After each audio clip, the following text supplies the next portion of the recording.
하나님의 말씀 베드로후서 3장 14절에 있는 말씀을 읽겠습니다. 그러므로 사랑하는 자들아 너희가 이것을 바라보나니 주 앞에서 점도 없고 흠도 없이 평강 가운데 나타나기를 힘쓰라. 또 우리 주의 오래 참으심이 구원이 될 줄로 여기라. 아멘. 우리 주의 오래 참으심이 구원이 된다고 하는 것이 얼마나 큰 우리에게 은혜입니까? 나를 들어보면 전혀 내가 구원받지 못할 사람인데 주님의 크신 은혜로 우리가 구원받는다고 하는 것입니다. 오늘은 방주와 언약궤가 같은 것에서부터 시작하려고 해요. 방주와 언약궤하고 모양이 같아 보입니까? 아니요. 자, 그게 같아 보이지 않죠? 우리가 계시록 11장 19절에서 시작과 끝 찾기를 했어요. 이 말씀이 기억나시죠? 계시록 11장 19절에 이 하늘에 있는 하나님의 성전이 열리니 성전 안에 하나님의 뭐가 보이고요? 언약궤가 보이고 또 번개와 음성과 뇌성과 지진과 큰 우박이 있더라. 이렇게 나온 계시록 11장 19절부터 계시록 16장 17절로 21절에 다시 나오는 7제가 그 대접을 공기 가운데 쏟음에 큰 음성이 성전 보좌로부터 나서 가로되 되었다니 번개와 음성과 뇌성이 있고 또 큰 지진이 있어 어찌 큰지 사람이 땅에 있어 오므리 같이 큰 지진이 없었더라. 그리고 바벨론과 왕국의 성이 멸망하는 과정에 21절에 중수가 한 달란트라 되는 큰 우박이 하늘부터 사람들에게 내림에 사람들이 그 박제를 인하여 하나님을 회방하니 그 재앙이 심히 크미로라. 이렇게 나오는 이 말씀이 시작이 언약궤가 나오는데 끝날 때도 역시 뭐가 나왔냐면 성전에서 보좌가 나오는데 이게 언약궤 위에 있는 하나님 보좌라고 그랬잖아요. 이렇게 같은 말씀으로 시작과 끝에서 우리가 찾은 것들은 기억하실 거예요. 자, 그 다음에 창세기 6장에 나오는 노아 방주하고 그다음에 계시록 11장에 나오는 언약궤하고 히브리 말로 이 언약궤가 뭔지를 봐야 되는데 이게 테바입니다. 테바는 노아 방주에 쓰였던 말이에요. 자, 구약 성경에는 28번 등장하는 이 단어는 노아 방주와 모세를 담아두었던 자그마한 상자에 대해서만 이 테바라는 단어가 쓰였어요. 자, 근데 헬라어 키보토스는 노아 방주에서 유래를 했는데요. 성경 말씀으로 보면 키보토스는 궤 형태로 만든 노아의 배를 상징하는 말이었어요. 노아의 방주, 노아의 배, 노아의 때 얘기할 때 그것을 얘기를 했어요. 배 형태로 만들어진 키보토스라고 하는 이 말은 궤 형태로 만들어진 노아 방주를 얘기했습니다. 마태복음이나 이런 데서 나오는데 이게 또 히브리서에는 사면을 금으로 싼 언약궤를 상징했어요. 그러니까 노아 방주하고 신약에서는 언약궤를 같이 연결했다고 해서 신약 성경에서 구약 성경에 그 말한 것들이 각자 다르다라고 하는 것을 알 수가 있어요. 같은 것을 이렇게 신약 성경에서 예수님도 그렇게 언급했고 사도들도 그렇게 언급을 했다 이 말이에요. 그것이 계시록에서 역시 언약궤라는 말씀인데 이게 노아 방주에서부터 연결이 된다는 거죠. 창세기가 우리가 계시록이 지금 같다는 것을 계속 공부를 하고 있는데 얼마나 신기합니까 이게.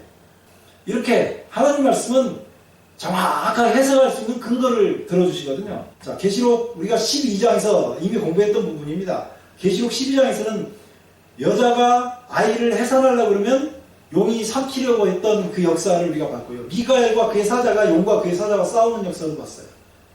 그리고 여자의 후손의 남은 자손하고 용이 바다모래에 위해 싸우려고 하는 것을 계시록 12장에서 봤어요. 그 얘기가 지금 언약궤 속에 있는 언약궤가 11장 17절부터 16장 끝까지 나오는 그 사이에 지금 이런 역사가 있다고 하는 거죠.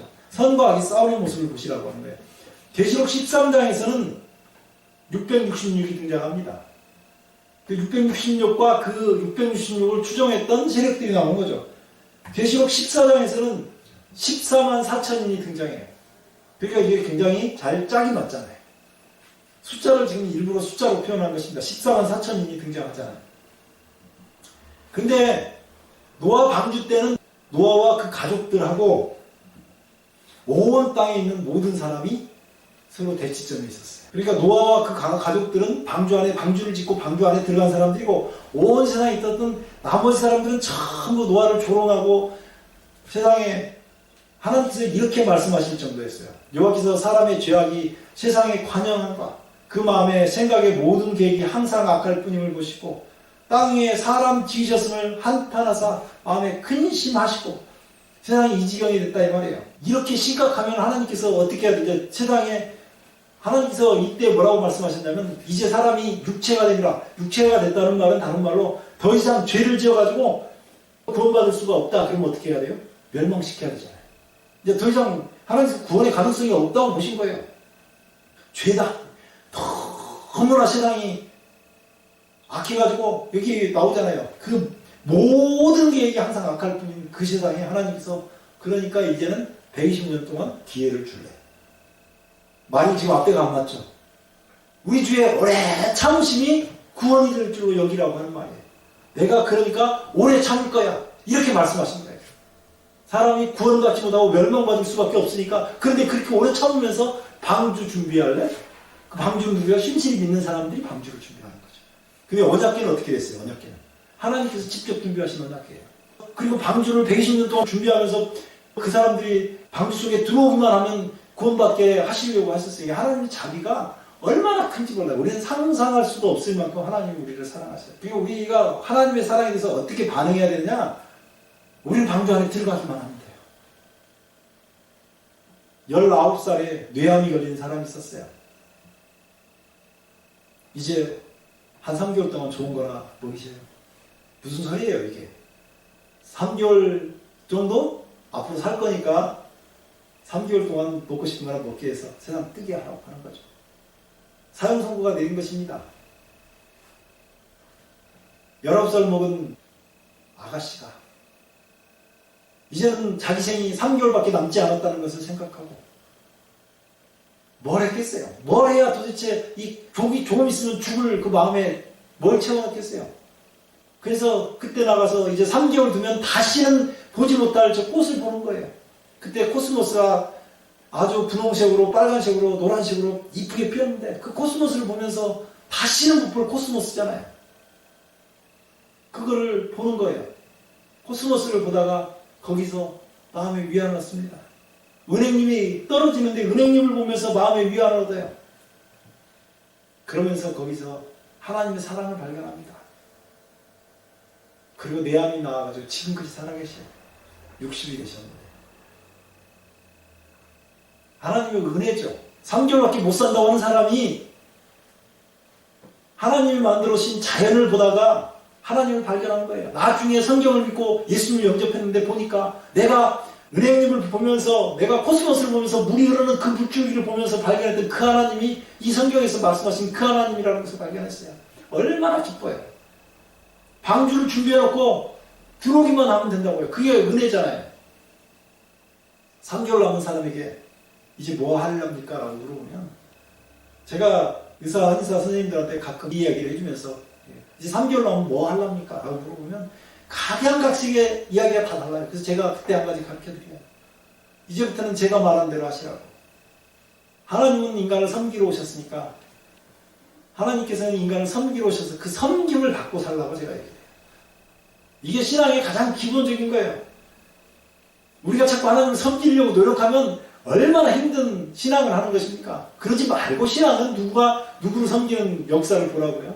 하나님께서 우리를 섬기는 거 보라고요. 준비하신 노아 방주 속으로 들어오기만 돼. 하나님께서 준비하셔가지고 언약궤는 노아 당시에 노아 방주는 노아가 만들었지만 언약궤는 하나님께서 준비하셨으니까 들어오기만 하면 구원해 주시려고 하시는 하나님의 은혜가 있어요.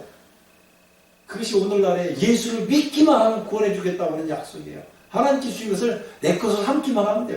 만들어 놓으신 자연계를 누리기만 하면 돼요. 하나님께 섬기려고 하는 그 섬김을 받기만 하면 되는 거예요. 노아는 들어갔습니다. 하나님께서 준비하는 대로. 하나님이 그에게 명하신 대로 들어가매 여호와께서 그를 닫아 넣으시니라. 이 표현이 참 특이하지 않습니까? 하나님께서 그를 닫아 넣었다고 말씀하십니다. 아니 노아를 어떻게 닫아 넣습니까? 이게 영어로 보니까 shut him in 이렇게 썼더라고요. 그를 닫아 넣으신 게 맞아요. 어떻게 닫아 넣는가? 노아가 이제 방주의 문이 닫힌다고 하나님 말씀하시는데 노아가 저기 있는 그 친구를 생각나서 가는 것입니다. 가자고. 이제 하나님께서 마지막 저 문을 닫으시면 다시는 구원이 없네. 가자고. 노아가 다른 사람은 다 들어갔는데 노아가 가서 계속 복음을 전하는 것입니다. 방주 안에만 들어가면 구원 받는다고. 하나님께서 주신 것 누리기만 하면 구원 받는다고. 예수 그리스도 십자가 보혈만 붙잡으면 구원 받는다고. 그렇게 얘기한 거예요. 근데 사람이 안 가네요. 노아가 눈물로 옵니다. 하나님께서 노아를 보고 계신 거죠. 그리고 하나님께서 됐다. 그리고 노아를 억지로 밀어넣고 문을 닫은 걸 그를 닫아넣어서 넣으셨다고 얘기하신 거예요. 하나님의 자비가 노아에게 심겨져 있었던 것입니다. 그리고 노아가 들어간 다음에 이제 7일 동안 비가 안 왔어요. 그런데 여기 말씀을 보면 계시록 16장 17절 21절에 보면 번개, 음성, 뇌성, 지진, 큰 우박이 나왔잖아요. 그리고 번개, 음성, 뇌성, 큰 지진이 내리고 우박이 내릴 때 바벨론과 세상이 멸망합니다. 창세기 7장 11절 12절 보면 그날에 큰 기쁨의 샘들이 터지며 하늘의 창들이 열려 40주야를 비가 땅에 쏟아졌더라. 이렇게 나오잖아요. 40주야 동안 비가 땅에 쏟아진 것입니다. 그날에 큰 기쁨의 샘들의 터가 터졌다고 나오잖아요. 그 샘들이 터져서 땅에서 터진 거예요. 그게 지진이 난 거죠. 그러니까 땅이 다 흔들린 거예요. 여기 지진 나오잖아요. 그 다음에 하늘의 창들이 열렸을 때 비가 땅에 쏟아졌다라고 나오는 이 비가 땅에 쏟아졌다는 이 대목이 하늘에서 비가 내릴 때 뭐 번개 칩니까? 번개 치죠. 천둥 소리 납니까? 천둥 소리 나잖아요. 마지막에는 우박이 떨어지는데 그때는 비가 떨어진 거죠. 우박 녹이면 뭐가 나와요? 비가 되잖아요. 그러니까 노아 홍수 당시에도 똑같은 사건이 이렇게 연결돼서 있었다고 하는 거죠. 그러면서 세상이 멸망하는 사건이 나온 것입니다. 자, 바벨탑 이야기가 나와요. 그 홍수 다음에 바벨탑 이야기가 나오는데 사람 중에 하나가 하나님을 대항해서 니므롯이라고 하는 사람이 바벨탑을 건설하잖아요. 바벨탑은 창세기 10장부터 11장 5절까지 바벨탑을 만듭니다. 근데 그때 하나님께서 오셔가지고 언어를 혼잡해요. 이 바벨탑 사건하고 바벨론이 계시록에 나오는 바벨론 멸망하고 비슷한데 똑같지는 않아요. 왜냐하면 세상 종말에는 바벨론이 완전히 멸망하는 역사지만 이때는 세상 종말이 아니잖아요. 그때 당시 끝나지만 새로운 인류들이 출현하기 때문에 이 바벨탑 사건과 바벨론 사건이 똑같지는 않지만 비슷하게 간단 말이에요.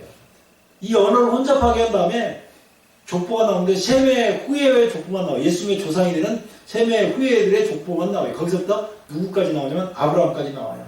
근데 세상 끝에는 바벨론이 멸망합니다. 이 바벨론이 멸망하는 이유가 계시록 17장과 18장에 나와요. 그리고 계시록 16장 21절까지가 끝이라 그랬는데 그 뒤에 분옥처럼 17장과 18장이 딸려오는 거예요. 바벨론이 왜 멸망하는지, 멸망하는 이유에 대해서 계시록 17장과 18장에 얘기를 하고요.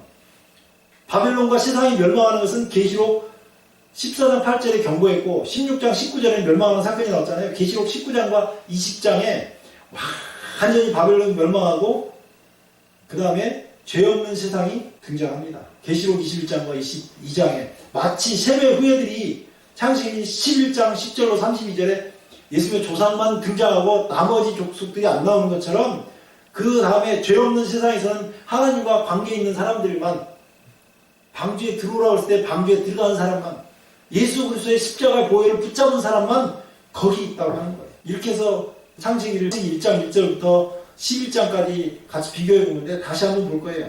창세기하고 계시록을 보는데 천지 창조를 했을 때요. 첫째 날, 둘째 날, 셋째 날, 넷째 날, 다섯째 날, 여섯째 날, 일곱째 날 그렇게 나온 것처럼 에베소, 서머나, 버가모, 두아디라, 사데, 빌라델비아, 라오디게아 7부분으로 교회가 나눠져 있어요. 천지를 창조하신 것이 7일이라면 7교회가 이렇게 보여주는 것입니다. 자, 에덴 동산하고 그 다음에 하나님 보좌가 있었습니다. 제가 흙하고 생기를 넣어서 생명이 됐다고 그랬는데 성령의 감동에서 이 네피시 하야하고 푸뉴마를 비교해가면서 설명을 드렸고요. 거기에 보석이 3가지씩 나옵니다. 정금, 베델리엄, 호마노, 그 다음에 하늘 보좌에는 벽옥, 홍보석, 독보석. 4줄기 강 있고 유리바다가 있고요. 들짐승, 육축, 새들, 사람이 있는데 하늘나라도 역시 사자, 송아지, 사람, 독수리가 있다고 말씀드렸어요. 그 다음에 하나님께서 천지를 창조하셨다고 하나님이 만물을 창조하셨다고 말씀하고 있어요. 에덴 동산은 하나님 보좌가 있는 그 부분에 축소판으로 만드신 것 같아요. 마치 아이가 태어나면 어머니 아버지가 작은 집도 만들어 놓고 침대도 만들어 놓고 아기가 갖고 놀 수 있는 세계를 만들어 놓은 것처럼 하나님께서는 온 우주보다 크신 분이지만 이 지구에 에덴 동산을 만들어서 그 에덴 동산에서 살기를 원하는 아담과 하와에게 좋은 집을 에덴 동산을 만들어 주신 것 같아요. 그 다음에 타락과 어린 양하고 책과 어린 양 얘기를 했어요. 오직 세상이 타락했을 때 아무도 구원시킬 수 없었지만 어린 양만 구원시킬 수 있었던 것처럼 하나님 오른손에 책이 있었는데 아무도 이 책을 떼거나 보거나 할 수가 없었지만 어린 양만 이 책을 받아서 인을 뗄 수 있었다고 얘기할 것입니다. 그 얘기가 어린 양이 죽은 이야기고 예수님 십자가에 달리신 얘기였어요. 그 다음에 알곡과 가라지 이야기를 했습니다. 창세기에도 알곡과 가라지 이야기했고 계시록에도 알곡과 가라지가 있는데 창세기에 나오는 알곡은 셋이고 그 다음에 셋의 후손들이 알곡이었습니다. 그리고 그 6대손인 에론이 하나님과 동행하면서 승천했는데 그 사람들은 왜 알곡이 됐는가? 무엇을 잡았어요? 어린 양을 잡았어. 근데 가인의 후손들은 곡식을 놓고 제사를 지냈던 사람들인데 이 사람들은 가라지였어요. 왜 가라지였냐면 양이 없었기 때문에. 가인으로부터 6대손 라멕은 살인을 저지르고 병기를 가지고 전쟁을 했던 사람이라고 보여줍니다. 근데 계시록에 7인을 떼는 장면 속에서 6째 인을 뗄 때 인 치는 사건이 나옵니다. 왜 인을 치냐면 거기는 누가 있어서요? 예수님이 그 인을 떼잖아요. 예수님이 계시기 때문에 그 사람들은 인 맞는 사건이 있고요. 가라지는 7 나팔을 부는데 6번째 그 나팔을 불 때 작은 책을 갖다 먹어버리라고 하는 역사가 나와요. 그리고 나서 다시 예언하라고 하죠. 누가 없어서? 예수님이 없으니까 다시 예언하라고 하는 것입니다. 그리고 이 7째 인과 7째 나팔 사이의 연관성은 이 성도들의 향이 담긴 금 대접에 그 비밀이 있어요. 이 두 가지를 같이 연결해서 봐야만이 왜 7인 떼는 사건하고 7 나팔 부는 사건이 같은 사건입니까? 그럼 그것이 같다고 하는 것을 보여주는 것이 금대접에 가진 성도들의 기도가 담긴 향을 갖다가 7 나팔 부는 그 악인들 가라지한테 쏟아 부었기 때문에 그 가라지들이 다 이 형벌을 받는 그런 사건이기 때문에 이렇게 하는 것이에요.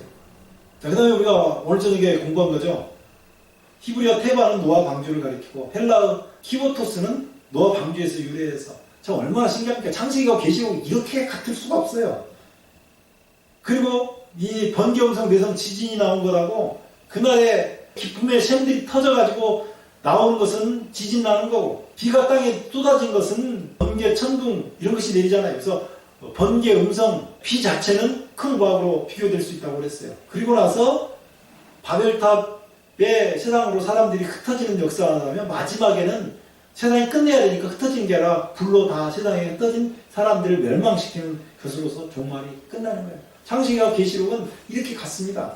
그 모든 같은 곳에서 오직 유일하게 구원받을 수 있는 한 가지, 하나님과 함께 할 수 있는 한 가지, 그는 양을 잡아서 제사 지내는 이야기예요. 하나님께서 창세기 12장부터는 아브라함을 불러내시내가지고 그 자손들이 한 민족을 이루게 하시는데 그걸 어떻게 이루어가는지를 보여주거든요. 그때도 역시 뭐가 등장해야 되겠어요?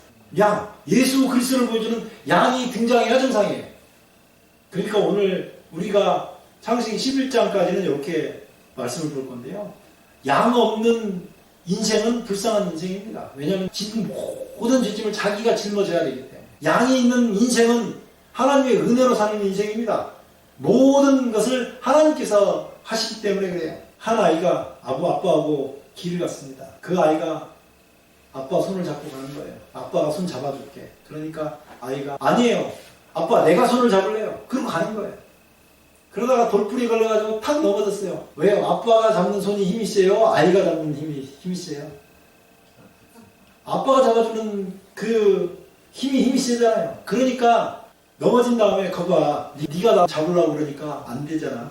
내가 잡아줄게. 그냥 아빠 손을 잡게. 가다가 돌풀이 넘어지려고 그러니까 아빠가 딱 잡는 거예요. 휘청을 했지만. 자, 그게 우리 신앙생활의 방법입니다. 아까 하나님 섬기려고 하는 것도 좋지만 그게 나쁘다는 건 아니에요. 그렇지만 우리가 어떻게 하라고 그랬어요? 하나님께서 우리를 섬기려는 것을 섬김을 받으라고 그랬죠. 하나님께서 우리가 하늘나라 가면 선언을 한 가지 하는데 내가 너희를 영원히 섬기려한다. 그러신다고요. 그런데도 꾸역꾸역 우리가 하나님 섬기겠다고 그러지 말고 아멘! 이렇게 하시면 된다고요. 우리가 그렇게 우리 주님의 그 십자가를 부여잡고 주님께서 우리를 섬기겠다는 것을 우리가 받고 주님 안에서 은혜가 넘치는 삶을 살게 되시기를 주 예수 그리스도의 이름으로 축원합니다. 아멘. 기도하겠습니다. 아버지 우리 하나님 은혜를 감사합니다. 창세기를 통해서 계시록을 볼 때 참 신기하고 놀라운 역사들을 많이 합니다. 주님께서 이 땅에 일어날 모든 일을 알고 계시고 또 이 땅의 모든 역사를 주관하시는 분임을 우리가 분명히 배워서 알게 되었습니다. 오늘 우리 인생도 주님 앞에 맡기오니 인도하시고 역사하셔서 가장 좋은 길로 도와주시옵소서. 주님, 각처에 흩어져 있는 주님의 사랑하는 자녀들 위해 함께 하셔서 심령 가운데 주의 전을 향하는 마음을 주시고 예수 그리스도의 놀라운 은혜를 기억하여 주님 전으로 다시 한번 모일 수 있도록 은혜 베풀어 주시옵소서. 코로나19의 사태가 빨리 지나가도록 십자가의 보혈로 이 땅을 씻어 주시옵소서. 예수 그리스도의 이름으로 간절히 기도드리옵나이다. 아멘.